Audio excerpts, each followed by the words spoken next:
Donc merci à tous, ravi d'être avec vous aujourd'hui. Je me présente très rapidement. Moi, je suis Corentin Voiseux. Moi, je suis le directeur des opérations chez IPRA, qui est une entreprise d'utilité sociale qui est spécialisée dans l'émancipation des personnes atteintes de troubles visuels et qui est également expert en inclusion numérique. Je suis ravi d'être avec vous pour ce webinaire-là qui est consacré aux solutions destinées aux opticiens en situation de basse vision. On va commencer par un tout petit sondage, un petit peu, très rapidement pour voir en gros pourquoi vous êtes ici. Donc je vais publier le sondage et vous allez pouvoir y répondre dans la rubrique dédiée. En gros, la question est la suivante: pourquoi vous êtes ici? Je veux me lancer dans la basse vision, je suis néophyte. J'ai déjà quelques produits en basse vision, mais je veux compléter mon offre. Ou alors, je suis juste curieux. J'ai entendu parler de basse vision à un moment ou à un autre, mais je sais pas trop de quoi il retourne et ça m'intéresse pour ma pratique professionnelle, soit pour aujourd'hui, soit pour les années à venir. Et du coup, je suis curieux de savoir un peu les pratiques professionnelles du secteur. Je suis curieux d'en savoir un peu plus sur le marché, tout simplement. Voilà. Donc là, c'est bien dans la rubrique sondage que vous pouvez répondre à ce sondage-là. On a donc une majorité, 75%, on va dire, des répondants qui ont déjà quelques produits en basse vision et qui veulent en gros compléter leur offre ou qui se posent la question de savoir compléter utilement leur offre. 80% maintenant. Ça veut dire qu'on a majoritairement du coup autour de la table des personnes qui sont déjà concernées par la thématique de la basse vision, qui savent un peu déjà de quoi ils retournent, qui ont l'habitude de fréquenter une clientèle en situation de basse vision. C'est parti pour ce webinaire du coup consacré à la basse vision. Alors le sondage, on a répondu, 80% des personnes ici sont déjà concernées par la basse vision. Je vous fais un tout petit point pour se redonner un peu de perspective sur le marché dont il est question. On parle bien d'un marché qui est assez vaste en France, c'est 2,5 millions de personnes à peu près, qui est en très forte croissance du fait, du fait essentiellement du vieillissement de la population et de la montée en puissance de la rétinopathie diabétique. Vous savez que le diabète monte en puissance avec l'obésité, mais aussi avec d'autres troubles associés. Donc on est sur une population qui est en très forte croissance, x3 d'ici 2050, mais on est sur une clientèle spécifique. Spécifique pourquoi? Parce que effectivement une partie d'entre elles a du mal à accepter son handicap, un rapport qui se stabilise difficilement avec ces difficultés, vit aussi dans l'espoir de solutions miracles un peu chirurgicales, etc., etc. Ce qui fait que sur les 2,5 millions de personnes aujourd'hui en situation de basse vision ou malvoyante ou non-voyante en France, c'est tout le spectre des troubles visuels dont on parle ici, il y a une bonne partie d'entre elles qui, entre guillemets, n'envisagent pas des solutions, des aides techniques ou des solutions de compensation parce que ils vivent toujours dans l'attente d'une solution chirurgicale ou ils vivent effectivement toujours dans l'attente d'une éventuelle amélioration ou alors carrément dans l'isolement et dans le repli par rapport à la gêne et aux difficultés qu'ils rencontrent en matière de qualité de vie au quotidien. Donc vraiment clientèle spécifique, et ça Thibaut et Lionel vont en témoigner tout à l'heure, mais aussi clientèle qui, évidemment, du fait de la faiblesse ou des empêchements, c'est une clientèle qui se trouve diminuée, qui a du mal à faire confiance aussi, ce qui explique des cycles de vente assez longs, ce qui explique des taux de conversion qui sont parfois décevants, et ce qui explique aussi pourquoi est-ce qu'un certain nombre d'opticiens n'envisagent pas forcément ce marché parce qu'il leur semble trop compliqué, il leur semble trop difficile à aborder et potentiellement pas assez rémunérateur par rapport au temps à passer. Et c'est ça dont on va parler justement sur ce webinaire, sur la manière dont les taux de conversion peuvent être améliorés et les cycles de vente raccourcis. Le deuxième élément, c'est quand on regarde les chiffres statistiques sur le marché de la basse vision, on se rend compte que sur les 2,5 millions de personnes aujourd'hui, le taux d'équipement, il est assez faible, il est même très faible. Il y a une personne sur 5 qui s'équipe en aide technique, en moyenne. Et ça a trait à la fois au manque de connaissances, et ça Ted pour en témoigner aussi tout à l'heure, un manque de connaissances énorme des solutions existantes, mais aussi des situations, des rapports handicap difficilement stabilisés, et puis aussi une difficulté à se faire orienter correctement par les professionnels de santé. Donc ça, on va parler aussi tout à l'heure de la manière en fait de structurer son réseau de prescripteurs et donc de se faire orienter potentiellement des patients depuis le professionnel de santé directement. On va commencer du coup la partie témoignage sous forme de questions ponctuelles. Je vous ferai monter plusieurs fois sur scène. Je vais commencer peut-être par toi, Lionel. Je vais t'inviter du coup sur scène directement. Je vais cesser le partage de mon écran et je vais te proposer, Lionel, de répondre à quelques questions. Hop. Là, tu devras avoir une pop-up normalement sur ton voilà, sur ton écran qui va te permettre de me rejoindre sur scène. Bonjour. Voilà. Super. Salut à toi, Lionel. Merci d'être avec nous. Est-ce que tu nous entends? Ton micro est bien ouvert? Oui, oui, moi c'est ouvert. Est-ce que vous m'entendez? Ouais, nous on t'entend, nickel. Donc c'est super. Lionel, merci beaucoup d'être avec nous ce matin. J'avais quelques questions d'ordre assez général dans un premier temps pour toi. Peut-être te représenter. Donc toi, tu es opticien basse vision donc sur Lyon. Je te laisserai peut-être en redire très rapidement un mot. Les quelques questions que j'avais pour toi, Lionel, pour commencer, c'est pourquoi est-ce que ton enseigne a choisi de se lancer dans la basse vision? Quelle part de la basse vision, en gros, ça représente dans le chiffre d'affaires de ton magasin? Et est-ce que tu vois cette part augmenter au fil du temps? Est-ce que c'est relativement stable, etc., etc. Parce que toi, tu as une certaine antériorité sur le marché, donc ton témoignage sera extrêmement précieux, quoi. Alors, c'est vrai que Optique Bordeaux est présente depuis 1952, donc dans la région, pour tout ce qui est partie lunettes, etc. Donc, il y a quand même une forte réputation et une connaissance quand même des professionnels de santé du magasin. C'est mon prédécesseur qui avait créé le rayon basse vision, donc il y a plus de 25 ans. Et mon prédécesseur, donc je l'ai remplacé en 2017 parce qu'il a subitement disparu, en fait, hein, voilà, il est décédé. Mhm. Donc le rayon basse vision avait vraiment s'est beaucoup développé. Il avait vraiment instauré une concertation et une grande implication avec les médecins ophtalmologistes, les orthoptistes, mais il travaillait aussi à l'hôpital, etc. Donc c'est vrai que là, c'est beaucoup cette personne-là qui avait développé énormément la basse vision. Donc en 2007, subitement, j'ai dû reprendre, enfin on m'a proposé de reprendre, certainement pour, j'espère, mes qualités, euh, le service. Et bon, je pense avoir vraiment trouvé ma place au sein du magasin et de ce service-là. Voilà, et effectivement, à mon sens, il est très important de développer sur ces axes-là, sur les nouveaux outils, comme le propose IPRA, hein, voilà. Et c'était un choix stratégique, Lionel, de lancer la basse vision avant les autres sur le territoire. Ça correspondait à quelle vision stratégique? Je pense que c'était sûr, parce que là, c'est vraiment, ce serait plutôt Monsieur Bourdeau, enfin, Ouais.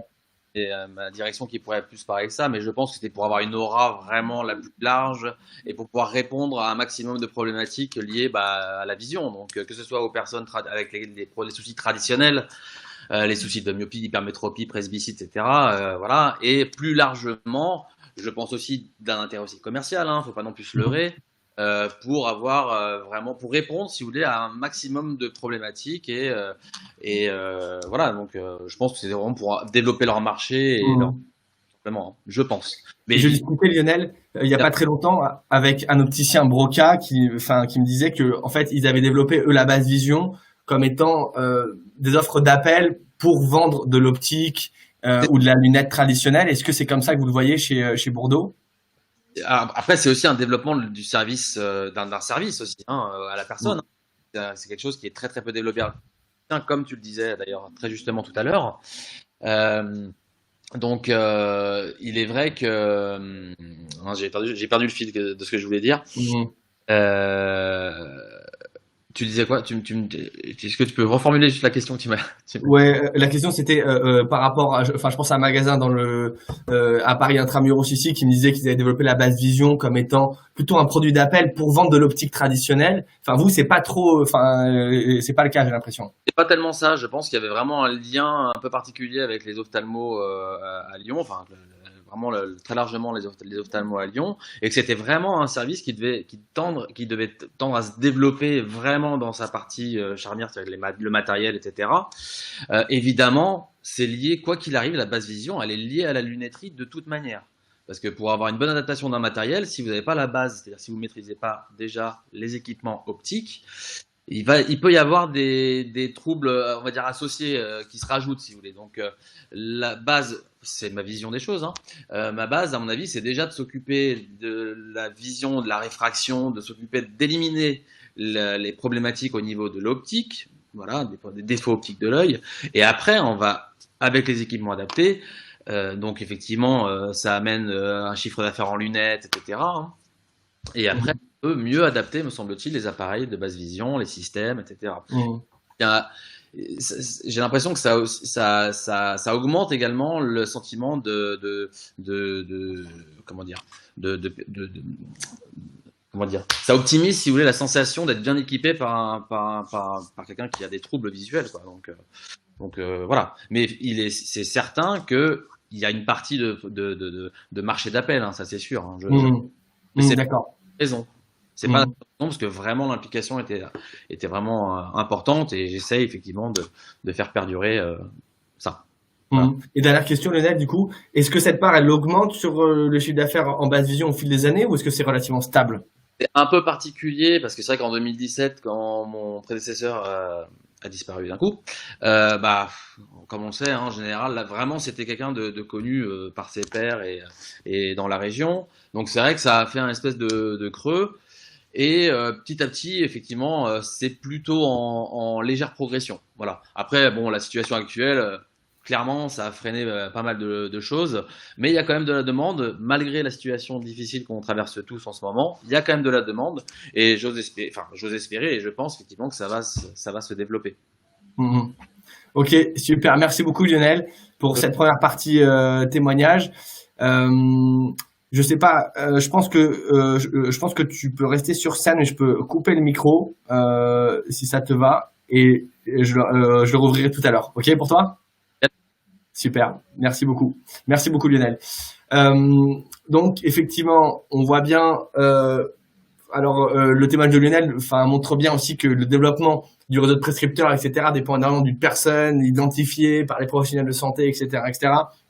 Et ça, on va aussi en redire un mot tout à l'heure sur la structuration du réseau de prescripteurs, qui est un peu le nerf de la guerre sur le développement de ce marché. Du coup, je vais proposer maintenant à Lionel à Thibaut, pardon. J'ai confonds parce que je suis en lien très souvent avec eux deux. À Thibaut, du coup, qui est lui opticien Chris à Saint-Malo, de témoigner sur la partie plutôt structuration du réseau de prescripteurs.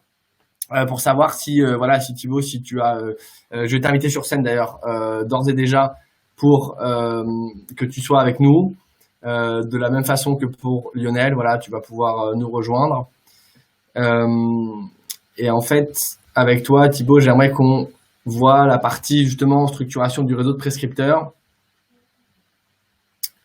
Est-ce que voilà, normalement Thibaut, tu dois avoir une invitation, il est marqué se prépare. Alors, se prépare, ça veut dire... Voilà, super. Il est en train d'accepter. Salut Thibaut. Bonjour à tous. Salut à toi. Vous m'entendez? Ouais, on t'entend sans problème. Il y a juste le micro de Lionel qui est coupé pour le moment. Mais autrement, tout le monde t'entend parfaitement. Salut Thibaut. Merci beaucoup à toi d'être là. Bon, je te laisse peut-être te présenter rapidement comme l'a fait Lionel tout à l'heure. Et puis après, je te poserai voilà, une question vraiment relative à la démarche de structuration du réseau de prescripteurs, les bonnes pratiques que tu peux partager, les axes d'amélioration que tu vois au quotidien, toi, depuis que tu es rentré en gros sur ce marché. Donc, comme tu l'as dit, j'exerce à Saint-Malo sous l'enseigne Chris et au niveau de la basse vision depuis une petite dizaine d'années maintenant. Donc, j'y suis venu assez jeune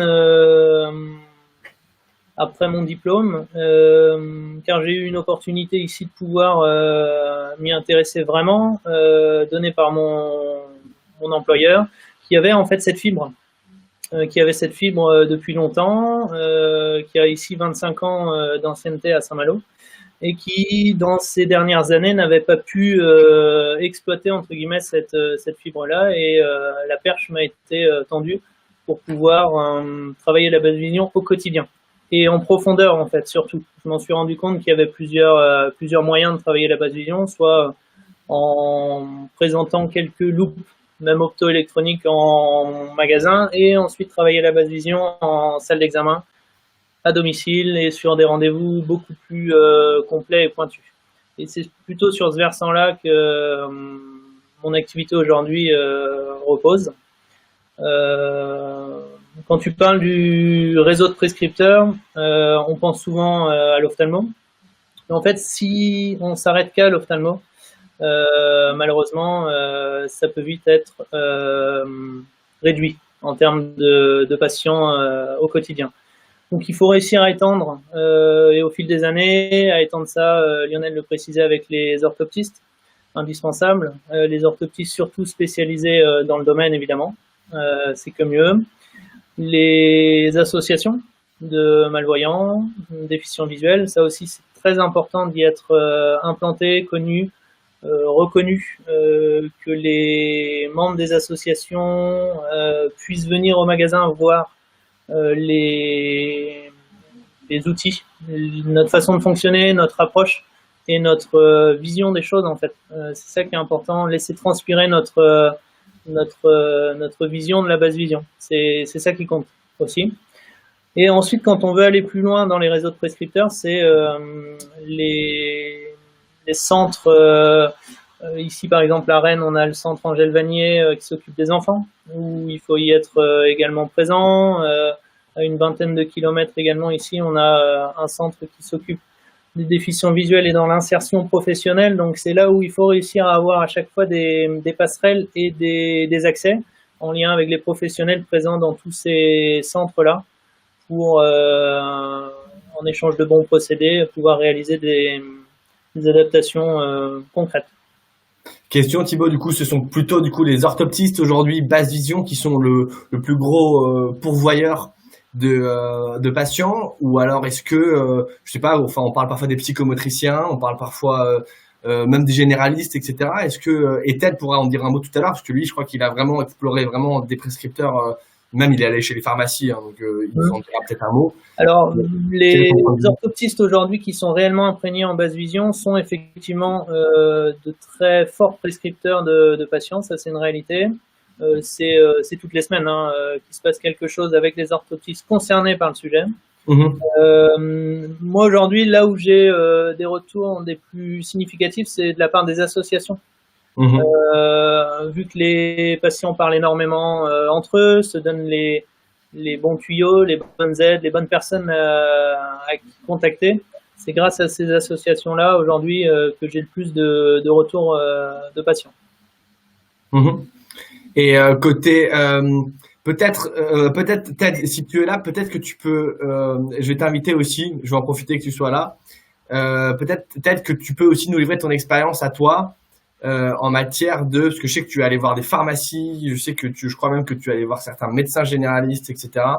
Donc là, je viens de te lancer une invitation à nous rejoindre sur scène, si tu, voilà, super. Bonjour à tous. Salut Ted. Salut. Ted, merci à toi et d'être présent également. Au niveau du réseau de prescripteurs, par rapport à ce que Thibaut indiquait, c'est-à-dire une dominante associative et orthoptiste chez lui, est-ce que c'est ce que tu constates au niveau de ton territoire à toi? Parce que je sais que tu as vraiment essayé de voir large au niveau des prescripteurs, est-ce que tu as d'autres retours d'expérience à partager avec nous? Ben moi je partage ce que vous venez de dire, hein, Lionel et Thibaut. Moi j'ai pas la chance d'avoir autant d'orthoptistes que toi qui sont spécialisés dans la malvoyance, donc du coup les retours sont pas forcément nombreux. Après les associations, évidemment faut être présent, comme l'AVH ou d'autres assos qu'on peut avoir près de chez nous. Moi je sais que je travaille pas mal avec les médecins généralistes, parce que je trouve qu'effectivement les ophtalmos, comme disait Thibaut, c'est vite plié. Donc, hélas, la culture de chaque métier fait qu'on a une certaine façon de voir les choses. Et nous, les opticiens, les premiers, on a une culture qui est très forte. Donc, c'est assez complexe de faire changer les choses. Après, pour moi, le généraliste, c'est quand même un vecteur qui est important, parce qu'il a cette culture d'envoyer justement voir un radiologue, un kiné, voilà, ça lui fait pas peur d'envoyer vers quelqu'un qui fait du médical ou du paramédical, alors que le spécialiste enverra vers un autre spécialiste en général. Voilà. Mais effectivement, oui, je suis allé voir les pharmaciens parce que je trouve que ça fait partie aussi des interlocuteurs où les personnes vont se confier, vont poser des questions. Donc, je crois que c'est important de pourquoi pas les mettre dans la boucle. Ils sont assez réceptifs d'ailleurs, hein. Et ça prescrit bien au niveau des pharmaciens, enfin ça te renvoie quelques... Bien, faut pas exagérer, mais enfin j'ai eu des retours qui venaient des pharmacies, ouais. Bouche à oreille, et voilà, le fait d'en parler avec leurs patients, ils viennent chercher leur boîte de médicaments toutes les semaines, enfin je veux dire, il y a forcément une relation avec notre pharmacien ou notre pharmacienne, on est tous pareils, donc ça fait partie des officines où en général on va pas changer tous les 15 jours, hein, je veux dire, ça, c'est comme nous en magasin d'optique, même si la fidélité, elle est plus compliquée aujourd'hui, mais nos clients restent quand même fidèles, donc c'est pareil. Et dernière question que j'avais, enfin pour tous les trois, j'ai rouvert le micro de Lionel également. Au niveau des psychomotriciens, c'est une profession dont on parle pas souvent. Alors la partie ergothérapeute, la partie psychomotricien, c'est quoi votre regard par rapport à ces deux professions-là qui voient effectivement passer un certain nombre de personnes avec des troubles visuels également? Ted, pour toi, pour commencer peut-être? Ouais, moi, si tu veux, enfin, Quentin, on a déjà échangé pas mal de fois là-dessus, mais les ergothérapeutes peuvent être à la même, comment dire, côté prescripteur comme un orthoptiste, comme la seule différence, c'est qu'ils ne connaissent pas notre métier. Mmh.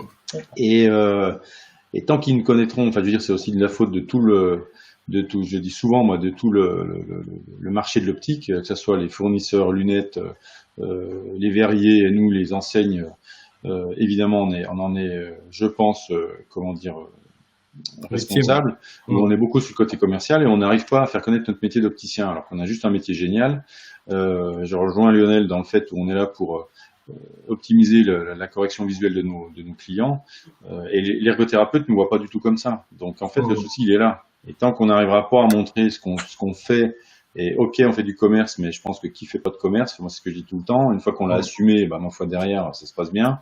Mais derrière ce commerce, il y a un vrai service. Il y a un vrai service qui est juste indispensable. Et on voit bien avec le confinement, les 2 confinements qu'on a connus, ça nous a un peu redoré le blason et franchement, ça fait du bien. Parce que c'est comme les coiffeurs, ça. Les coiffeurs, les coiffeurs, en attendant, on est bien content qu'ils rouvrent, quoi. Et ben c'est pareil. donc voilà, faut toujours positiver le truc. Et le problème, et ce que je te disais, Corentin, et avec ta collaboratrice, c'est Clara que j'avais eu au téléphone aussi ou Ouais. Non, si. Et c'est la transversalité qui manque. Donc tant qu'il n'y aura pas de transversalité, je veux dire, c'est hyper compliqué. Voilà, exactement. Donc pas de schéma, ouais, c'est ce que dit Thibaut aussi. Pas de schéma de prescription. Ouais. Les passerelles, en fait, entre les professionnels. Peut-être tu précisais que les ergos ou les psychomotriciens ne nous connaissent pas et vice versa. En fait, concrètement, on sait qu'ils interviennent à un moment donné dans la chaîne d'adaptation et de réadaptation basse vision.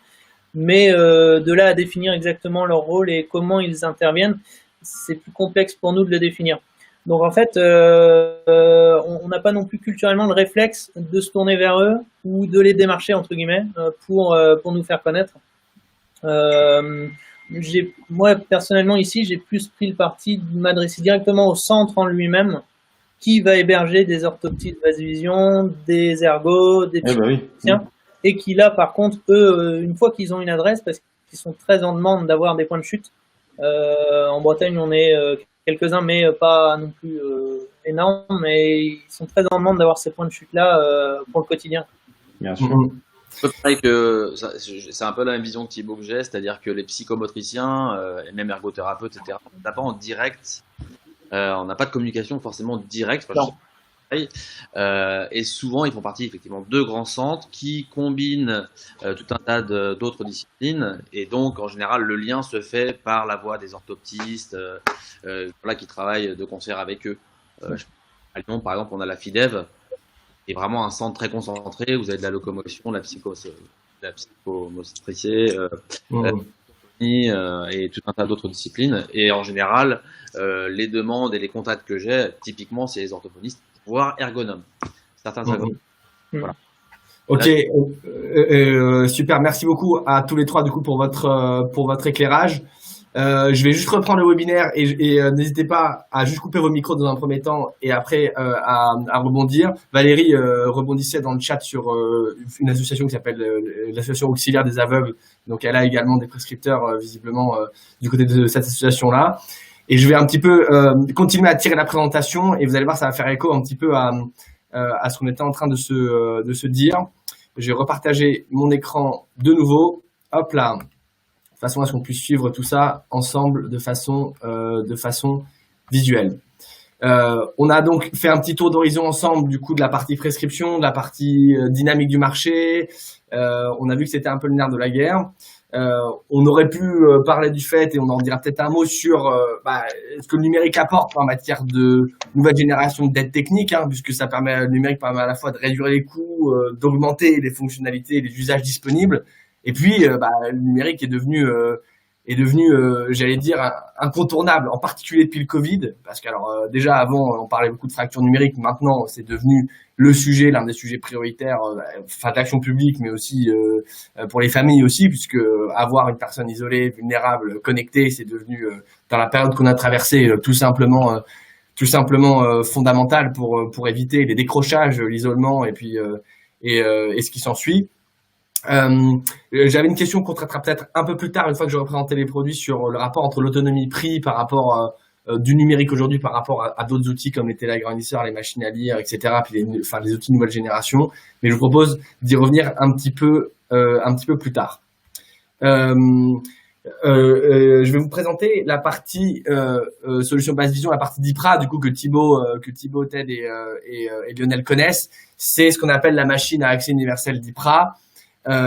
Qui se présente en fait sous la forme d'un ordinateur avec un clavier, tout simplement. Sauf que dessus, on va pouvoir retrouver un certain nombre, d'options pour transformer cet ordinateur en machine à lire, en fait. Soit, en fait, l'ordinateur fonctionne avec un OCR et une imprimante scanner, qui là, pour le coup, fonctionne de façon sédentaire. C'est-à-dire que l'imprimante scanner, on l'emporte difficilement en dehors de chez soi, donc c'est plutôt pour un usage à la maison. Et une autre option où l'ordinateur va être couplé, la machine à accès universel va être couplée avec un mini-scanner pour que là, dans le cadre scolaire, dans le cadre effectivement de déplacement professionnel, eh bien la personne puisse facilement scanner des documents et les vocaliser.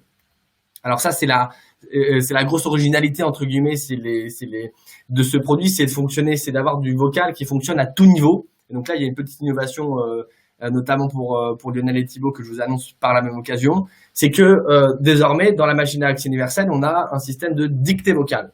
Donc pour les patients qui avaient par exemple du mal à effectivement saisir du texte au clavier, puisqu'on sait que le clavier peut être une barrière au début pour l'accès au numérique, ils ont maintenant la possibilité de dicter du texte, donc dans un traitement de texte ou dans un mail, de pouvoir en fait saisir à la voix du texte et vérifier sa bonne saisie sur l'écran d'ordinateur. Ça, c'est la toute dernière fonctionnalité vocale qui vient de sortir. Ce qui existait déjà, évidemment, c'était la fonction machine à lire. Donc là, on le voit bien sur l'écran, c'est le côté, on scanne un document, il s'ouvre dans le traitement de texte, et là, on peut soit l'éditer, soit le vocaliser. L'éditer, ça va être très important dans le cadre scolaire, notamment pour les enfants, si ce sont des polycopiés. Le vocaliser, ça va être important si on a besoin de vocaliser un courrier des impôts, un polycopier, etc., divers et variés. Sachant que la fonction machine à lire, elle fonctionne que pour des textes imprimés, donc pas pour l'écriture manuscrite, pas encore, ça viendra peut-être. Et donc ça permet effectivement, de redonner un accès à tout ce qui est courrier polycopié, courrier en caractère imprimé, de façon très simple, en scannant, avec une seule touche, la personne lance la lecture vocale de ce courrier papier. Et enfin, la troisième fonctionnalité que certains connaissent aussi, c'est le retour vocal. C'est-à-dire que sur la machine à accès universel, on retrouve un retour vocal pour que n'importe quel texte, n'importe quelle icône, n'importe quel contenu présent à l'écran puisse être vocalisable. Donc ça va être extrêmement utile pour les situations évidemment de non-voyance, mais également pour les situations de malvoyance intermédiaire, où là, la personne va utiliser le retour vocal d'abord, on va le présenter comme ça, c'est-à-dire d'abord dans un souci de confort visuel. Si sa vue évolue, le vocal prendra peut-être le dessus. Si sa vue se dégrade, mais en tout cas le vocal sert comme un instrument de confort visuel de façon à ce que la personne puisse lire facilement un texte, se déplacer sur internet et tout simplement vocaliser l'ordinateur du moment où l'ensemble des outils d'accessibilité visuelle seraient entre guillemets insuffisants, c'est-à-dire le visuel et le vocal bien souvent peuvent rentrer en complémentarité.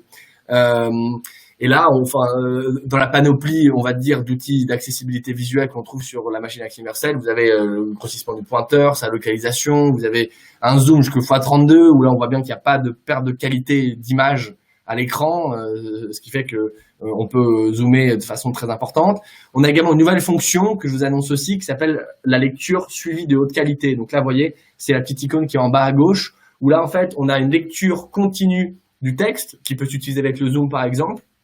Le mot qui va être lu par la voix va être encadré au même moment, de façon à ce que là, on puisse avoir le suivi vocal visuel synchronisé en fait pour chaque personne. On retrouve après des fonctionnalités classiques que ceux qui font de la basse vision connaissent très bien, l'inversion des contrastes, mais tout ça s'active avec quelques raccourcis clavier facilement. Évidemment, c'est couplé, et j'en dirais un mot, avec un service qui est activable en un clic. C'est le service IPRA, en fait. Il y a un petit téléphone qui est présent sur la machine à accès universel qui permet de lancer l'accès à distance. Et là, ce sont des médiateurs numériques qui sont spécialisés dans la déficience visuelle, qui sont habitués, c'est-à-dire à autonomiser numériquement tous les publics malvoyants et non-voyants, qui prennent la main à distance, qui voient l'écran de l'ordinateur, qui assurent la formation de cette façon-là. Donc, on a parfois des malvoyants dans l'équipe qui assurent ça, des non-voyants pour d'autres personnes non-voyantes, etc., etc. Donc, ça gomme le stigmate aussi, parce que souvent, les personnes malvoyantes ou non-voyantes ne veulent pas être accompagnées par d'autres personnes malvoyantes et non-voyantes qui leur renvoient le stigmate de « Ah, attention, là, je suis en train de changer de situation, je suis en train de verser côté handicap. » Là, entre guillemets, ils ne le voient pas, c'est transparent. Le médiateur numérique à distance, ils ne voient même pas leur situation. Même si le gars utilise un Zoom, et ben, eux-mêmes, ils ne se rendent pas compte. Ce qui leur permet, en fait, d'avoir accès vraiment à ce service en continu dès qu'ils ont une fausse manœuvre, une question, un problème d'usage, notamment sur l'usage du retour vocal qui demande un peu d'apprentissage, sur la personnalisation de l'outil, parce que chaque vue, et ça vous allez, chacun généralement en convient facilement, chaque vue induit des troubles visuels et des empêchements différents. Donc ce service-là va permettre aussi de personnaliser l'outil pour chaque personne. On va choisir le thème, la taille de pointeur, le localisateur, le niveau de zoom, le niveau d'utilisation de retour vocal qui va bien pour chaque personne, c'est-à-dire que si la personne est totalement primo-accédante, eh bien, le retour vocal va être paramétré, configuré de façon à ce que elle puisse l'utiliser dans un premier temps qu'avec les touches de direction, comme sur une télécommande de télévision, et puis la touche entrée et la touche échappe. Et puis, on va complexifier et donc ouvrir les usages au fur et à mesure, en fait, de la formation et de l'avancée de la personne sur son autonomie.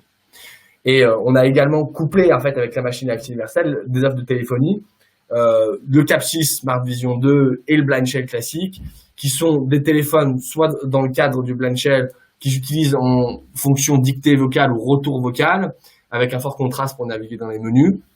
Et quant au Smart Vision 2, là, c'est un outil qui est davantage de l'ordre du couteau suisse de l'autonomie, c'est-à-dire que là, c'est un smartphone complet, avec un système d'exploitation qui est Android dessus, donc on voit bien que c'est du standard, qui permet d'ouvrir à tous les accès du smartphone, mais avec un clavier physique. Alors ça, c'est un peu la marque de fabrique IPRA. Vous trouverez pas de produits tactiles chez nous.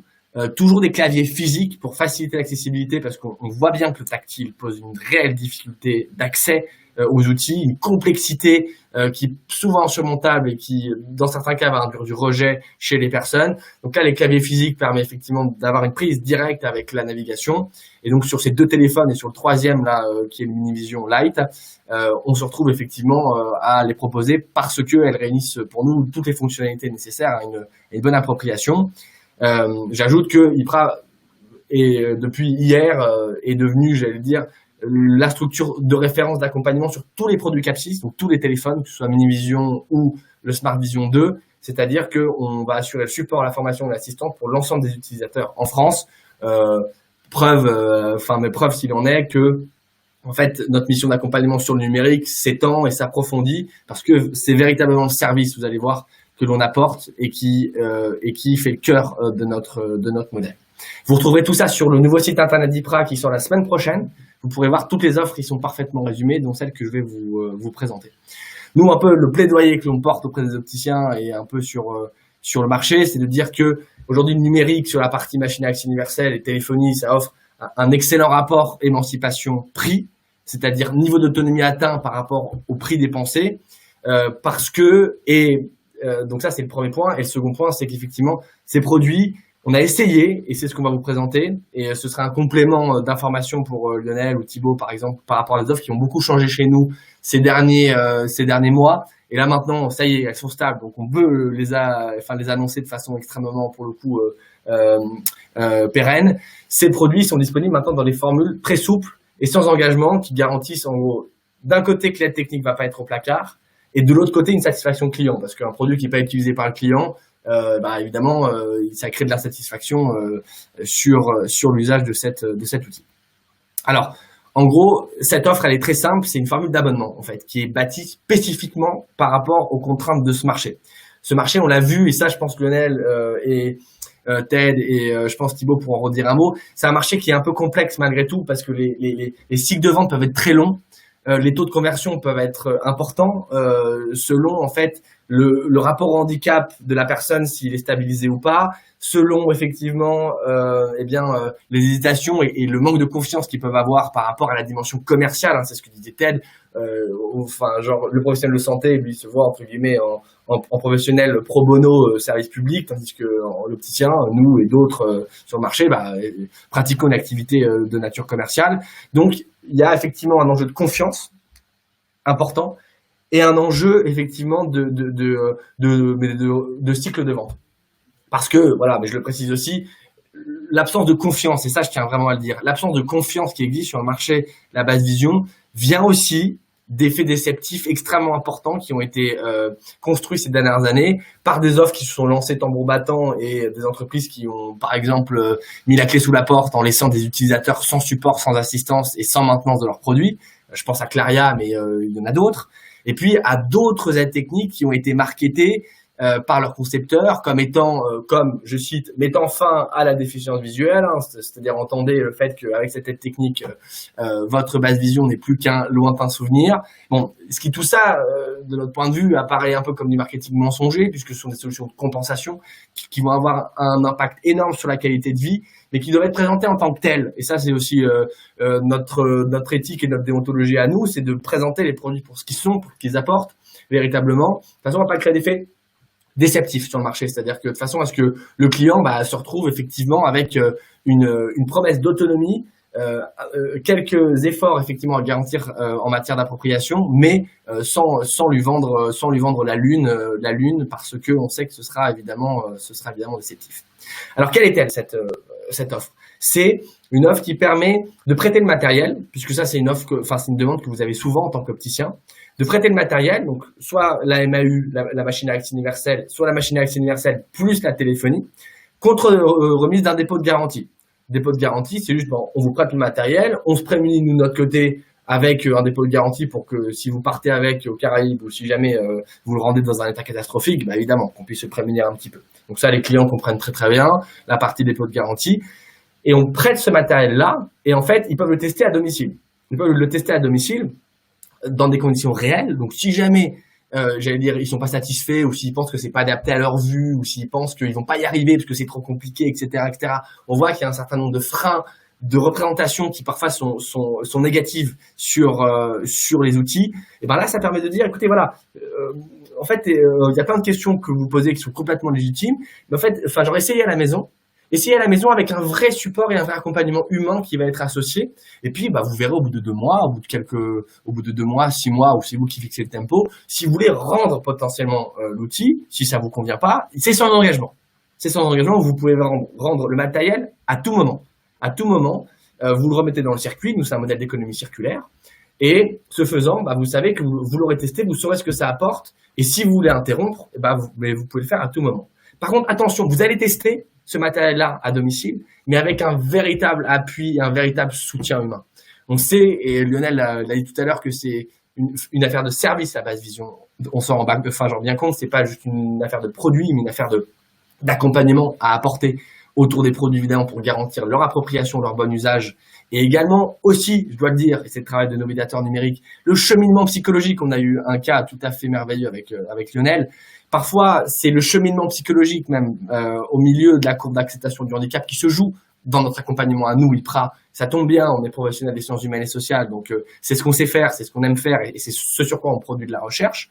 Donc tout ça, ce service-là, on va l'activer dès la réception du matériel à domicile pour que ce soit, 1, personnalisé pour la vue de la personne, 2, quelle est la formation dédiée en continu et l'accès à son médiateur numérique attitré qui aurait été sélectionné pour elle, et 3, de façon à ce que ça puisse garantir son autonomie effective et à ce qu'elle puisse dire au bout de 2 mois, 6 mois, très bien, si ça ne me convient pas, si je veux opter pour autre chose, au moins j'ai fait un choix libre et éclairé, c'est-à-dire que j'ai testé le matériel dans les meilleures conditions qui soient, chez moi, avec mes usages, avec ma situation visuelle, avec l'appui humain qui va bien, et si je veux revenir en arrière, je peux le faire à tout moment. Et ça, en fait, le lancement de cette offre, c'est pour créer un choc de confiance, en fait, sur le marché. Un choc de confiance de façon à ce que les utilisateurs qui, on le voit, et je pense que vous aurez des témoignages à ce niveau-là, peuvent être extrêmement réticents ou alors hésitants ou alors très longs à décider, aussi parce qu'il y a l'attente de la solution chirurgicale qui ne vient jamais ou de la solution miracle qui ne vient jamais, de façon à créer un choc de confiance et à l'inscrire de façon expérimentale, c'est-à-dire essayez-le chez vous, ça n'engage à rien entre guillemets, vous ne payerez que 89 € par mois, je l'ai pas dit, mais ça c'est l'offre pour l'accès au service illimité, l'accès à formation et assistance illimitée. Et puis la seule somme que la personne paiera, c'est 89 € par mois et les coûts de mise en place du contrat. Donc ça, c'est la partie opticien, c'est la marge distributeur pour le travail d'avant-vente, d'accompagnement, de structuration du réseau de prescripteurs, de tout le travail amont qui vient.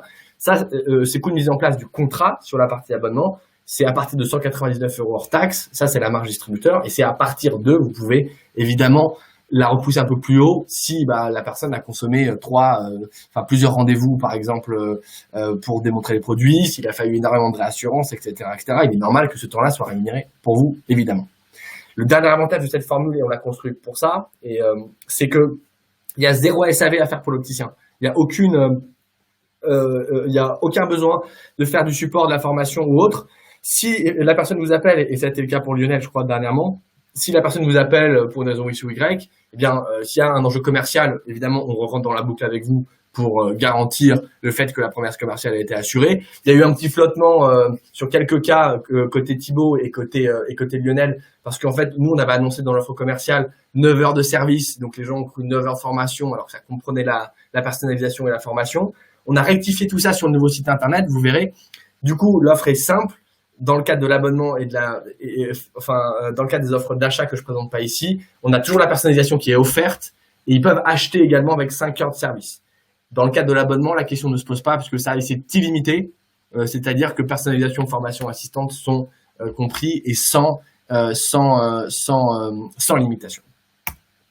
Voilà un petit peu pour la partie produit, formule abonnement. Je collecterai votre feedback tout à l'heure là-dessus, notamment sur Lionel, Thibaut, sur la façon dont vous avez peut-être pu le présenter et les retours sur le marché, évidemment, que vous pouvez avoir, extrêmement important pour nous pour faire mieux en continu. Et enfin, le dernier produit dont je voulais vous parler, qui est une grande première, hein, je dois dire, une première nationale, mais peut-être même européenne. C'est un projet qui s'appelle les ateliers d'entrée en résilience, qui est supervisé par le conseil médical et scientifique d'IPRA. Quel est l'enjeu en fait? L'enjeu, c'est avec nos partenaires opticiens, nos partenaires sur le terrain, d'abord, de vous aider à structurer votre réseau de prescripteurs. On l'a vu, les médecins généralistes peuvent être effectivement des prescripteurs, les psychomotriciens aussi, dans le médico-social ou en libéral, mais encore faut-il le structurer, ce réseau de prescripteurs. On le voit avec le témoignage de Lionel, ça prend du temps. C'est parfois dépendant d'une seule personne qui est identifiée par ces professionnels-là. Donc là, en fait, ces ateliers résilience, ils vont permettre de structurer le réseau de prescripteurs à l'échelle d'un territoire, comme TED a pu le faire sur le sien de façon extrêmement vaste, avec un véritable travail d'évangélisation qui a été fait chez un certain nombre de professionnels extrêmement importants. Et ça, c'est l'association Faire Savoir qui fait un travail extraordinaire que vous pouvez suivre sur les réseaux sociaux. Mais c'est pour d'abord aider nos partenaires à structurer leur réseau de prescripteurs et pour aider, en fait, dans le cadre d'ateliers téléphoniques, donc ça, c'est le contenu, du coup, de ce produit qui est gratuit pour tous les patients. Et donc, vous pouvez le proposer à tous vos bénéficiaires, qui est gratuit et qui, en fait, consiste sous la forme d'ateliers téléphoniques dans lequel, en fait, on va mobiliser 6 à 8 personnes avec des troubles visuels différents. Et là-dessus, en fait, elles vont pouvoir rentrer en relation avec des pairs aidants, des personnes qui sont passées par les mêmes étapes. Frustration, colère, déni, et généralement le souhait de s'isoler et de plus voir personne.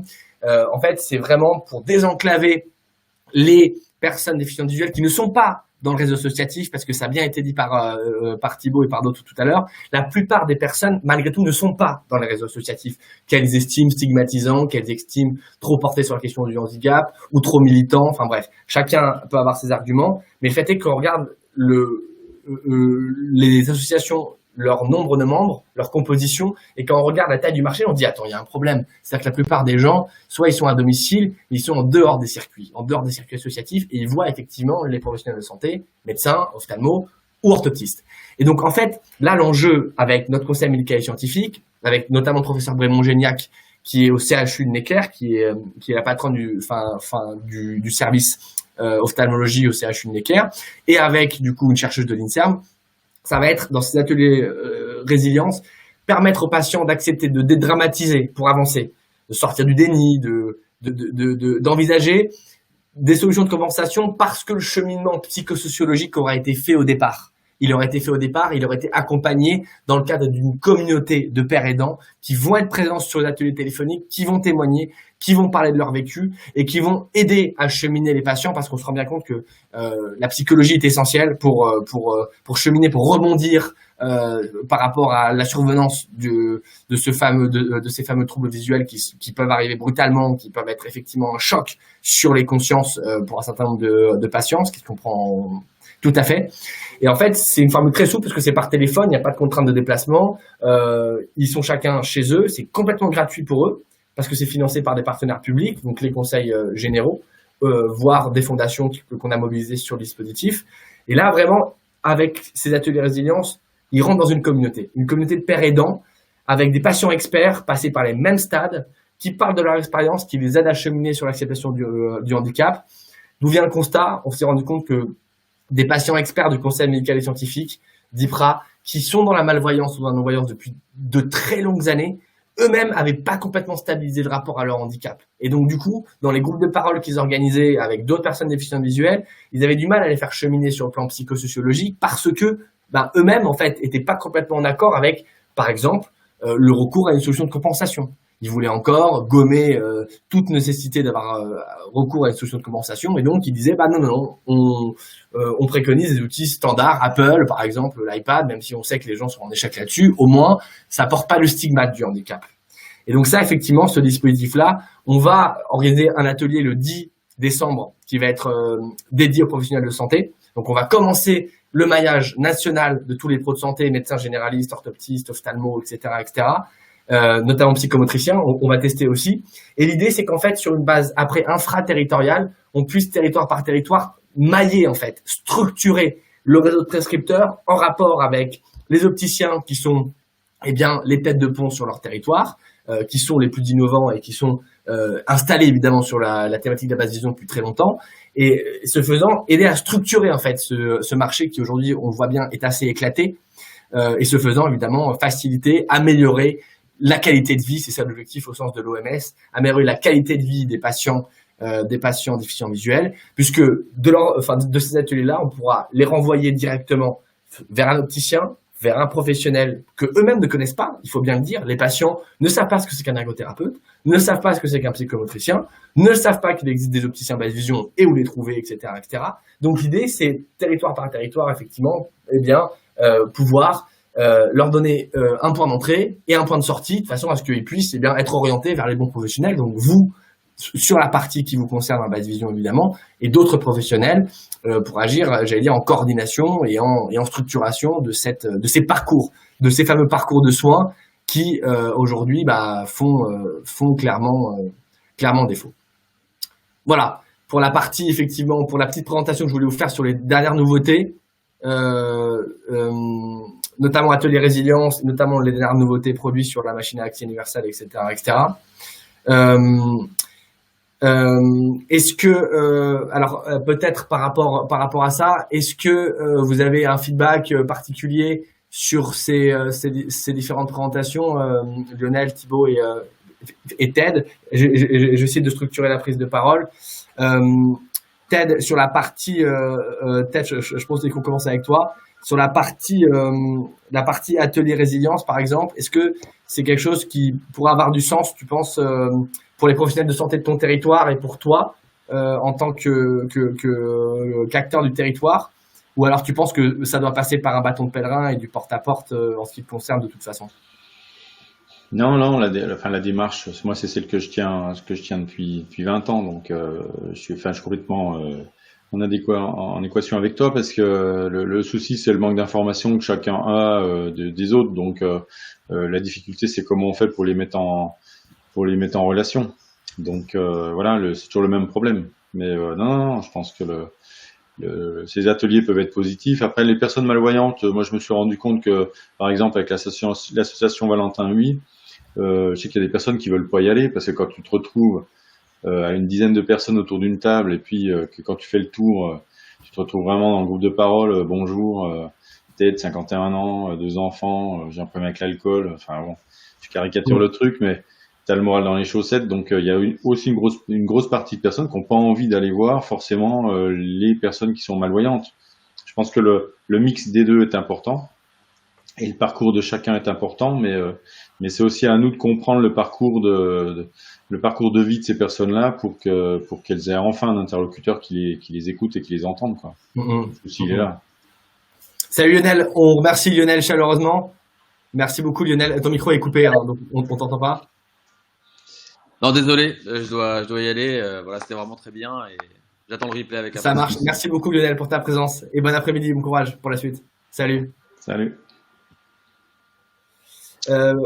Oui, Thibaut, tu avais peut-être une réaction aussi de ton côté?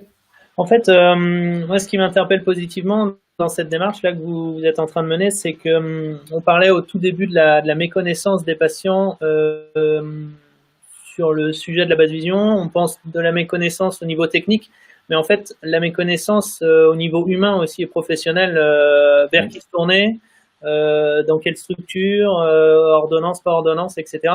Au départ, il faut savoir que quand ils sortent de chez l'ophtalmo régulièrement, ils partent de quasiment zéro. Souvent. Donc concrètement, à ce moment-là, à nous de faire en sorte, quand on a la possibilité de les accueillir, de démarrer quelque chose, mais en fait le problème il est entre les deux. Avant de pouvoir les accueillir, là il se passe souvent peu de choses et ils sont souvent seuls. En fait, grâce à ce maillage, il y a possibilité qu'ils puissent se tourner vers les personnes efficaces dans leur territoire. Quand tu parles, enfin cette durée là d'errance, enfin nous on appelle ça dans le jargon un peu de l'errance médicale, parce que entre l'annonce du handicap et puis on va dire le moment où la personne va trouver un professionnel capable de l'orienter soit sur une aide technique, soit sur une aide visuelle ou optique, il peut se passer parfois plusieurs années, hein, clairement. Il peut se passer beaucoup de temps. 10 ans. 10 ans, oui, bien sûr. 10 ans et jusqu'au jour où, en discutant par hasard, ils évoquent leurs problèmes visuels au coin de la rue, à un ami, à une personne qui croise au supermarché, qui leur dit ah bah oui, moi je connais quelqu'un, mon voisin, qui s'était équipé d'une aide, etc. Et là il se passe quelque chose. Mais vous vous rendez compte que le hasard sur 10 ans est terrible en fait à constater en fait. C'est ça. Réduire ce temps, c'est une chose, et faire en sorte que les patients soient dirigés vers les bonnes personnes, entre guillemets, le plus rapidement possible, c'est aussi une autre action. Ouais, et j'ai l'impression que c'est ce que vous menez avec ce projet. Ouais. Et c'est ce qu'on va essayer de faire avec vous tous, en fait, avec toute la communauté, c'est-à-dire essayer de remonter en fait toute la filière. On a réussi à impliquer le professeur Brémond-Gignac, qui est un peu un poids lourd de l'ophtalmologie sur le dispositif, ce qui pour nous était extrêmement important, parce que si on veut que les professionnels dits de santé prescrivent sur le dispositif, on voulait absolument qu'il y ait une caution médicale et une caution scientifique sur le dispositif, et la présenter sous forme de solutions complémentaires en fait aux activités chirurgicales ou aux activités dites de rééducation qui sont menées par l'orthoptiste dans un cas ou par l'ophtalmo dans un second cas. En disant, mais quelle que soit l'évolution potentielle que la personne peut connaître, parce qu'il y a des cas où la solution chirurgicale redonne de la vue, parfois de façon temporaire, parfois de façon plus large. Et mais tu sais, Corentin, je crois qu'il faut s'enlever de la tête à un moment donné où ce que nous on veut proposer, c'est à l'encontre du médical, pas du tout. Je veux dire, le médical, on en a besoin, c'est juste complémentaire. Donc je pense qu'à un moment, il faut juste se dire c'est facile à dire, mais je n'ai pas trouvé la solution. Hein. Que les médecins, il faut qu'on arrive à leur dire, voilà, quand vous êtes en face d'un patient qui a une rétine pigmentaire ou une DMLA qui est incurable, vous avez une bonne et une mauvaise nouvelle à annoncer à votre patient. La mauvaise, c'est que c'est incurable. La bonne, c'est qu'il y a des solutions techniques. Donc, je veux dire, en fait, on est la béquille pour les aider aussi à ce qu'en face de leurs patients où eux ne sont pas du tout formés à ça, ils savent pas faire. Moi, j'ai des médecins qui me l'ont dit. C'est pas facile à leur faire dire, mais ils me l'ont dit. Et c'est pas leur culture. Ils sont là pour soigner et sauver. Donc, et eux, ils se retrouvent en situation d'échec. C'est comme ça qu'ils le vivent. Alors que ils sont pas du tout en échec. Je veux dire, c'est pas du tout de leur faute. C'est pas. Et au contraire, il faut qu'on puisse les aider face à ça. Tu comprends? Et je pense que si on arrive à faire passer ce message-là, voilà, ça change tout. Mais aujourd'hui, on n'y arrive pas. Enfin, pas Thibaut, comment tu le vis, toi, mais. Ah, on l'a perdu. Mais je crois que toi, c'est vraiment l'essentiel, c'est ça, quoi. Ouais, le sujet effectivement. Il faut pas se mettre. Moi, je suis pas pour me mettre. Je suis pas plus malin qu'eux. Je suis pas moins malin non plus. On est un acteur. On fait partie des acteurs. Où la médecine en fait partie. Ben, ma foi, on en fait tous partie. Donc, le patient, il est là au milieu et il faut bien qu'on se débrouille pour les aider. On n'a pas envie d'avoir raison. On a juste envie de leur rendre service. En fait, l'étude qui va être menée, c'est on va mesurer des corps de tous les patients passés par les ateliers résilience, comparé par rapport à ceux qui ont vécu une situation d'errance de plusieurs années, en clair, parce qu'il y a aussi des personnes qui s'installent dans le renoncement. Ah ben oui. Oui, mais ça, parce qu'ils ont un manque d'information. Voilà. Et donc ça, on constate, nous, je ne sais pas si c'est le constat que vous faites aussi, mais une fois qu'ils sont installés dans le renoncement, après, il est très difficile de faire concevoir le fait que cette fatalité-là, en fait, elle est complètement réversible. C'est parce qu'on n'est pas du tout préparé à une perte de vision. C'est quand ça te tombe dessus que tu te dis tiens, ça me tombe dessus. Si on était préparé, entre guillemets, je veux dire demain on perd l'usage de nos jambes, c'est pas qu'on y est prêt, mais enfin on sait qu'il y a un fauteuil roulant qui existe. Donc on pourra quand même se déplacer, ça nous fera pas plaisir évidemment. Mais ça, tout le monde le sait. Demain on perd une partie de la vue, personne ne sait ce qu'on peut faire. Personne connaît l'instructeur en locomotion, la végiste, l'ergo, l'opticien. Alors nous on fait partie du deuxième interlocuteur après l'ophtalmo, mais on connaît pas notre métier. Donc toi, comment veux-tu te préparer à un truc où tu connais même pas ce qui existe? C'est pas possible. C'est un peu avec le corona aujourd'hui, regarde, le Covid. On ne connaît pas, donc on s'y est pas préparé. Enfin, je veux dire, on est dans la même impasse, quoi. Ouais, clairement. Et tout ça a été extrêmement riche. On arrive à peu près à terme, parce qu'il est déjà 13 heures. Le temps a filé à toute vitesse. Moi, je veux te remercier, Ted, évidemment. Remercier Thibaut. Merci à toi pour votre témoignage. Moi, ce que je vous propose, c'est de vous envoyer le webinaire. Ah, et Thibaut est de retour. Est-ce qu'on t'entend, Thibaut? Oui, c'est bon. Ok, super. Je vous remercie là-dessus. Moi, ce que je vous propose, c'est de vous envoyer la partie replay du webinaire, parce que Lionel l'avait demandé aussi. Vous envoyez dès que les ateliers résilience, ils sont présentés la première fois le 10 décembre, du coup, dans un webinaire qui va être orienté plutôt professionnel de santé. On va essayer de segmenter dans un premier temps et de toute façon à nous refaire plateforme dans un deuxième temps, parce que si ça fonctionne toujours mieux quand on a les professionnels de santé les uns à la suite des autres, on va faire des orthoptistes, puis les psychométriciens, puis les ophta, etc., les uns à la suite des autres. On va vous envoyer un replay avec un récap là-dessus de ce qui va être fait. Sur la partie nouveaux produits d'IPRA, enfin sur la partie abonnement, peut-être je voulais prendre un dernier feedback. Est-ce que là, dans ce que je vous ai présenté sur les différentes gammes, enfin notamment la partie abonnement, est-ce que Thibaut, est-ce que c'était clair pour vous en matière d'alerte nouveauté produit et sur la formule elle-même, parce que je sais qu'il y a eu quelques flottements. Oui, très clair. Alors, quoi qu'il arrive, la base vision et l'essai à domicile, pour moi, ça va vraiment de pair. Hein. Le fait de pouvoir faire essayer le matériel dans le contexte patient, c'est indispensable et très rassurant. Là où vous innovez, c'est que la formule d'abonnement dans le domaine, c'est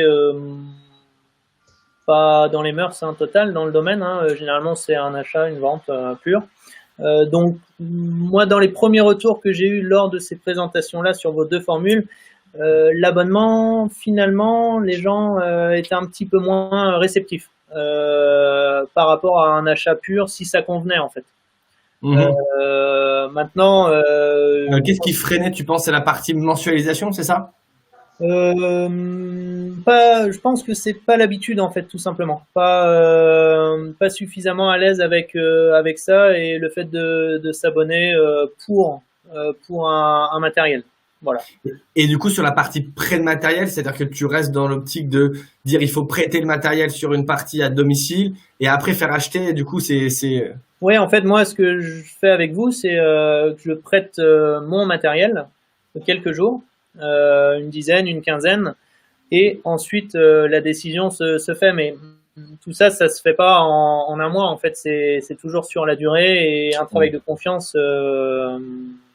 C'est quoi ta durée de prêt moyenne, Thibaut, Moi, c'est au moins une quinzaine de jours, tout matériel confondu. D'accord. Ouais. Dont la partie machine à accès universel, etc., tu la laisses à disposition des clients pendant 15 jours. C'est ça. Et ils arrivent, entre guillemets, à... Ils prennent les premières bases et en fait, ils se créent environ 80% de leur avis grâce à cet essai-là. Et ils se disent que si doute il y a, ça sera gommé par votre intervention en assistance ou en service. Mhm. Mais ils s'attendent quand même à ce que ce soit, entre guillemets, plug and play pour leur vue, quoi. C'est ça. C'est-à-dire? Bah, la partie personnalisation de l'outil pour personnalisation de la machine Access universelle pour leur vue ou pour leurs usages, ça, ils s'attendent à ce que ce soit fait par toi, du coup, quand tu prêtes le matériel ou. Non, ça, ils sont, je les informe dès le début que nous, on aura un relais en magasin pour tous leurs questionnements et le relais vis-à-vis de vous, mais par contre, ils sont parfaitement au courant que toute question pointue technique et assistance, c'est vers vous qu'il faudra se diriger et la personnalisation en fait partie. Ouais. Personnalisation, formation et tout ça. Mm. Ok, bah écoute, c'est intéressant. En fait, c'est ce qui rassure parce qu'on peut pas se permettre de leur présenter un appareil comme ça en ayant plusieurs casquettes et en leur disant si nous on maîtrise l'informatique dans le moindre détail. Non, c'est vraiment carré dès le début et ça c'est un domaine qui les rassure beaucoup. Ouais, ok. Bah, c'est super intéressant comme feedback, Thibaut. Ouais, merci beaucoup. Parce qu'on a plutôt, nous, sur notre communauté aujourd'hui, on fait 90% d'abonnements maintenant. Ah, d'accord. 80%, je vais dire, pour être plus exact, 20% d'achat. En gros, dans l'achat, ce qui freine, c'est les financements MDPH qui sont catastrophiquement longs à obtenir et bureaucratiques. On a eu des financements de mutuelles, on voulait vous le signaler aussi. Plusieurs mutuelles qui ont refinancé le matériel, la mutuelle générale notamment. Donc ça commence à s'ouvrir au niveau des financements tiers.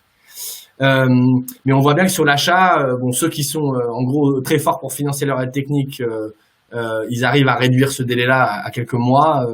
Mais ceux qui sont plus en doute sur, soit qui sont âgés par exemple, des personnes très âgées où ils savent pas si ça va fonctionner, si l'usage va être au rendez-vous, etc., etc.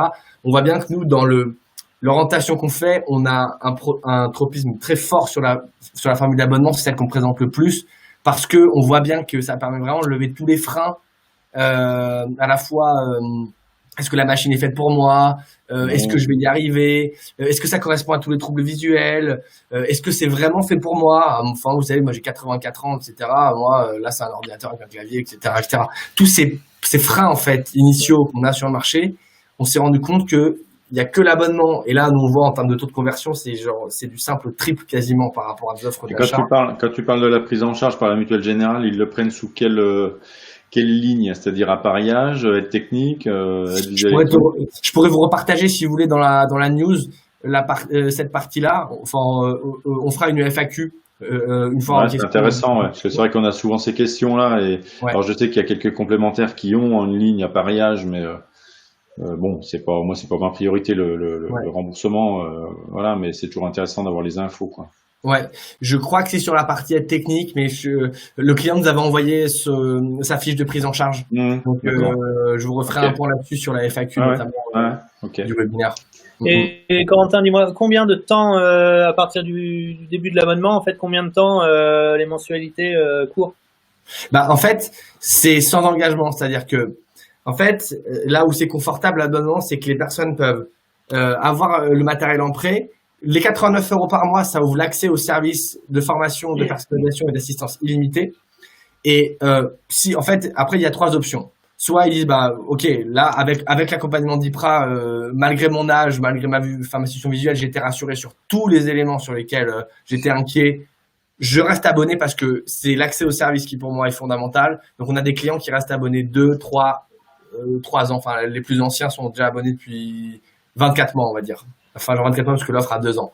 Et après, il y a aussi les personnes qui disent, ok, moi j'ai testé l'abonnement pendant 6 mois avec le service d'IPRA illimité, etc. J'ai consommé énormément de services sur les premiers mois, sur la mise en route, la personnalisation, la formation, etc., etc. Maintenant, j'ai un outil qui est 100% calé pour moi, pour ma vue, pour mes usages et tout. J'utilise au quotidien ou fréquemment. Maintenant, je veux désabonner. Donc là, je peux faire une conversion à l'achat. Ouais, donc là, ça permet en fait aussi, sur tous les délais de financement mutuel, MDPH, voire même CPAM, parce qu'on travaille avec les caisses primaires d'assurance maladie pour que ce soit pris en charge pour les plus modestes d'entre nous, et ça permet sur toute la phase de financement qui reste pas sans être technique, c'est-à-dire que qu'il se passe quelque chose. Ouais, exactement. Parce que ce qu'on voit aussi, c'est que avec des délais de financement de 12 mois MDPH, ou parfois même au-delà, ici à Paris, c'est 23 mois le dernier dossier financé, etc. On voit bien que sur ce délai d'attente-là, psychologiquement, les personnes, elles plongent. Il y a possibilité de décrochage. C'est ça. 23 mois pour avoir les financements à la MDPH. Ouais. Bon, c'est Paris, hein. Ici, J'en suis à 18 sur un dossier, donc tu vois. Ouais. Moi, j'ai souvent ces délais-là quand on est plus avec l'AGFIP et les adaptations de poste de travail, mais les MDPH, non, nous, c'est plus réactif ici. Hein. Ouais. C'était 6 mois, quand tout va bien, c'est 6 mois ici. Ouais. Alors, je parle pas du paiement, hein, je parle juste de la commission, parce que le paiement, faut pas le tester. Et puis après, tu sais que la MDPH, le système, c'est oui, les patients doivent avancer l'argent, ils ont parfois pas la trésorerie pour avancer l'argent. Non, on a un paiement à compte tiers, ça passe très bien. Et ouais, bah vous êtes entre guillemets favorisé, Ted, parce que mais ils le font, hein. Non mais il faut demander qu'ils le signent, hein, qu'ils signent un papier de paiement à tiers et ils nous payent. Bon, ça prend du temps, mais ils le font. Non. Je parle pour le client, il doit avancer l'argent. Oui, c'est ce que je te dis. Non. Pour être décaissé par la MDPH. Non. Ah donc là le tout, c'est qu'il faut pas qu'il ait l'appareil. Il faut que l'appareil soit en prêt et qu'il l'ait pas acheté. Ah, d'accord. Surtout ça. Voilà. Dans ce cas-là. Bah, dans le cadre de l'abonnement, entre guillemets, ça peut fonctionner puisque le matériel est prêté, quoi, dans ce cas-là. Donc ça, c'est un très bon point. Peut-être, on va nous essayer de voir ce qui peut être fait sitôt qu'ils disent qu'il est acheté, de toute façon, même l'aide, elle est presque remise en cause. Donc, faut surtout pas qu'il l'ait acheté. Ah ouais. Ouais, en prêt, du coup, ouais. En prêt. Du coup, en prêt, c'est la formule intermédiaire. On l'a chez nous. On fait le dossier de financement. On accompagne, nous, sur la partie dossier de financement avec les argumentaires, etc., par rapport à la connaissance de la personne qu'on a vue, évidemment, en séance sur plusieurs heures d'affilée. Et, du coup, bah, ça permet de faire la jonction, quoi. Abonnement, achat, quoi. Parce qu'on voit bien que sur l'achat, il y a quand même quelques embûches, malgré tout. Ah ouais. Je vais être obligé de vous laisser. Je sais pas si on a terminé, Corentin. Oui, on arrive au bout. Je suis désolé. On a débordé un tout petit peu à 13h15. Merci à tous. Ouais, et merci beaucoup, Ted. Merci beaucoup. Hugo. Merci à tous les participants. On fera une petite newsletter avec le replay et la foire aux questions et davantage d'infos sur ce qui a été évoqué aujourd'hui. Merci à tous pour votre dispo. On fera peut-être un webinaire sur l'atelier résilience plus spécifique. En tout cas, stay tuned. On vous tient au courant des futurs événements. Merci. Merci à tous. Pour votre dynamisme, ça fait du bien. Merci beaucoup, Thibaut. Merci à toi. Salut, Ted. Salut, Salut, à bientôt. Salut. Salut, à bientôt. Au revoir à tous. Salut.